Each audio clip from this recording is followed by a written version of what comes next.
Hello friends and welcome to my YouTube channel. If you like my video, please like it and subscribe it and share with your friends, and please support for more videos. And today I am going to tell you about the remedies for the breach of contract in Hindi.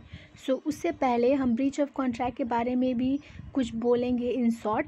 Breach of contract का मतलब ये होता है कि ये एक activities होता है जो कोई एग्रीमेंट को, कॉन्ट्रैक्ट को ब्रेक कर देता है. और यहाँ पे एक पार्टी क्या करता है, कोई भी अपने ऑब्लिगेशंस को, लायबिलिटीज़ को परफॉर्म करने से मना कर देता है, वहाँ पे breach of contract take place होता है.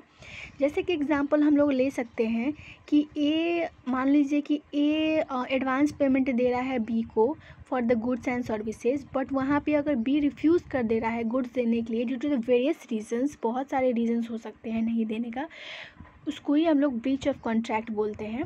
अब आते हैं remedies for the breach of contract का मतलब क्या होता है. रेमेडीज़ का मतलब होता है ट्रीटमेंट जो हम लोग इंश्योर्ड पार्टी को देते हैं इन द फॉर्म ऑफ कंपनसेशंस जो उसने लॉस बियर किया हुआ है. तो नंबर 1 में आता है रिसीजन. इसका मतलब होता है कैंसिलेशन.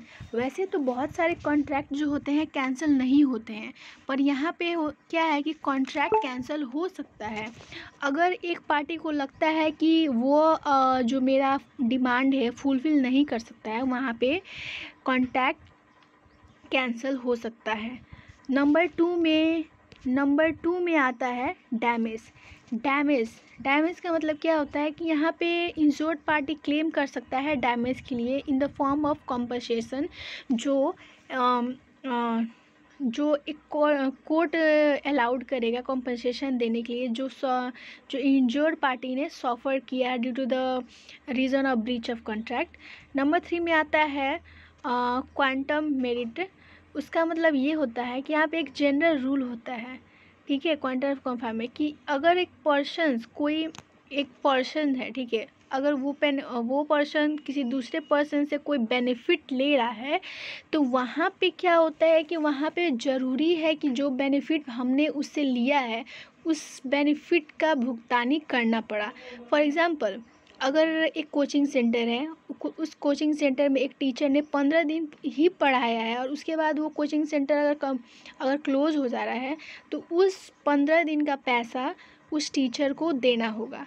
तो उसको ही बोलते हैं हम क्वांटम मेरिट. अब आते हैं 4th नंबर, मतलब स्पेसिफिक परफॉर्मेंस. ठीक है, ये एक ऑर्डर होता है कोर्ट का. ठीक है, यहाँ पे पार्टी जो होता है, यहाँ पे क्या होता है कि फॉर एग्ज़ाम्पल हम लोग ले सकते हैं, ये एक ऑर्डर होता है कोर्ट का जो करना होता है. और यहाँ पे होता है, फॉर एग्ज़ाम्पल लेते हैं कि जैसे कि एक डॉक्टर होता है, हम स्पेसिफिक परफॉर्मेंस में आता है डॉक्टर जो इलाज करने के लिए आता है, डांसर जो डांस करने के लिए आता है, और वो लोग स्पेशलिस्ट पर्सन होते हैं. स्पेशली पर्सन्स, वहाँ पे हक अधिकार होता है कि हम लोग स्पेशलिस्ट पर्सन को ही बुलाएं उस जगह पे. अगर कोई पर्सन सिक है तो वहाँ पे डॉक्टर को ही बुलाएं. अगर वो वहाँ पे स्पेसिफिक पर्सन नहीं आता है तो वहाँ पे हम लोग केस फाइल कर सकते हैं और वहाँ से हम लोग कॉम्पनसेशंस भी ले सकते हैं.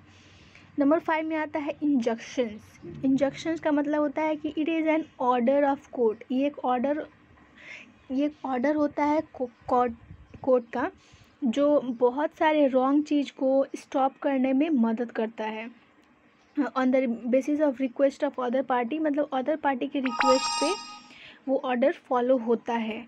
फॉर एग्ज़ाम्पल होता है कि जैसे कि एग्ज़ाम चल रहा है, अगर एग्ज़ाम पेपर लीक हो जा रहा है तो वहाँ पे क्या करता है कोर्ट, वहाँ पे कोर्ट और लॉ उस एग्ज़ाम पेपर को कैंसिल कर देता है और वो एग्ज़ाम फिर से देना पड़ता है.